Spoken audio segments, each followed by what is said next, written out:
High court में भी वही वकीलों ने बड़ी मजबूती से अपनी दलीलों को रखा और बावजूद इसके उनको ना बेल मिला ना पैरोल मिला। फिर अचानक एक बदलाव हो गया और अनंत सिंह जी विपक्ष से सत्ता पक्ष के हिस्से में चले गए, उनके पार्ट हो गए वो।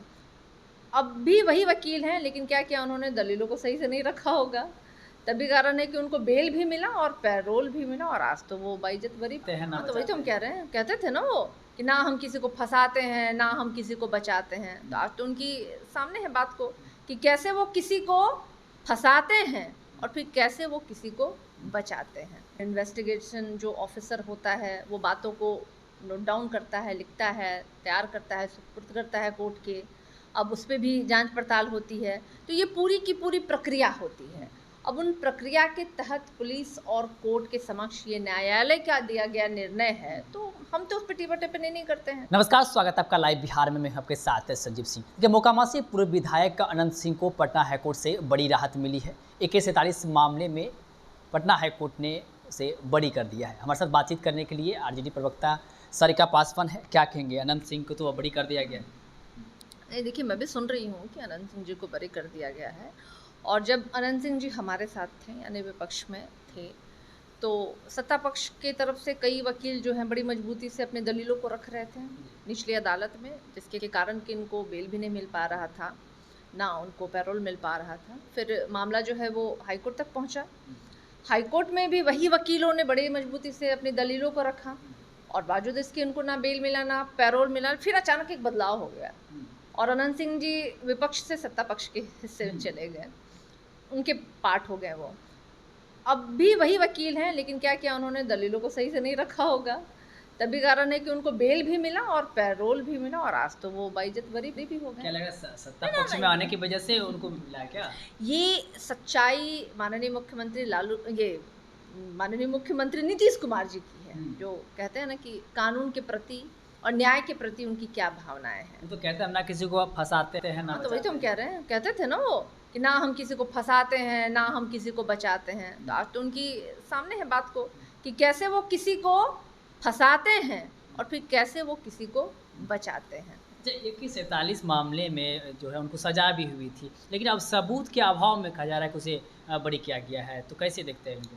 अब देखिए, ये तो पूरी की पूरी जो है पुलिस की जिम्मेदारी होती है कि अगर वो साक्ष्यों की जांच करते हैं, पड़ताल करते हैं, फिर इन्वेस्टिगेशन जो ऑफिसर होता है वो बातों को नोट डाउन करता है, लिखता है, तैयार करता है, सुपुर्द करता है कोर्ट के।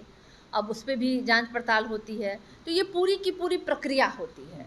अब उन प्रक्रिया के तहत पुलिस और कोर्ट के समक्ष ये न्यायालय का दिया गया निर्णय है, तो हम तो उस पर टीपा टिप्पणी नहीं करते हैं। अब तो ये मामला तो कोर्ट और पुलिस का है ना, और उसके बाद ये निर्णय है हाई कोर्ट का, तो स्वागत करते हैं हम इस निर्णय का। समर्थकों में काफ़ी खुशी है, मिठाई बांट रहे हैं, कह रहे हैं कि फिर से चुनाव लड़ेंगे अनंत सिंह। संभावना है, कितनी मुसीबत बढ़ेगी आपने? नहीं, हमारी मुसीबतें क्यों बढ़ेंगी? हमें क्या इस बात से मतलब है? कोर्ट अगर किसी को रिहा करता है तो हमारी इससे क्या मुश्किल बढ़ने जाने वाली है? चुनाव में कितनी आप लोग की?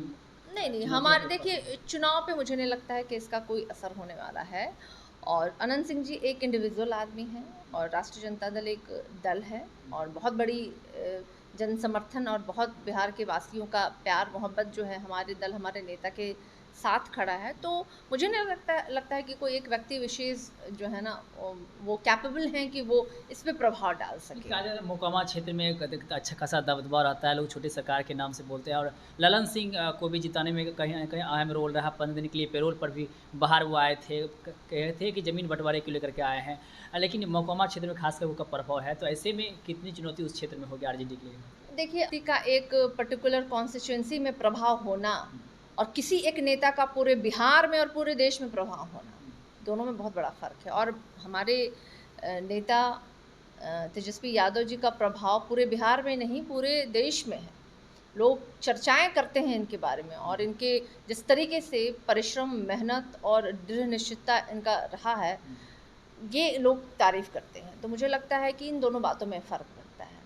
और हमारे नेता तेजस्वी यादव जी को बिहार की जनता ने स्वीकार किया है एज अ मुख्यमंत्री के रूप में।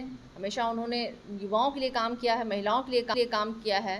तो मुझे नहीं लगता है कि एक व्यक्ति विशेष या ये एक पर्टिकुलर कॉन्स्टिट्यूंसी पे बात करना हमारे दल का कहीं ये एजेंडा रहा है। हम तो पूरे बिहार की बात करते हैं, और बिहार की जब बात करते हैं तो पूरे बिहार की जनता जो है वो हमारे साथ खड़ी है। चलिए बहुत बहुत बातचीत करेंगे। तो हमारे से बातचीत करते सारिका पासवान ने साफ तौर पे कहा हम पूरे बिहार के लोगों के लिए बात करते हैं, और खास करके अनंत सिंह के बारे में हमने बातचीत की।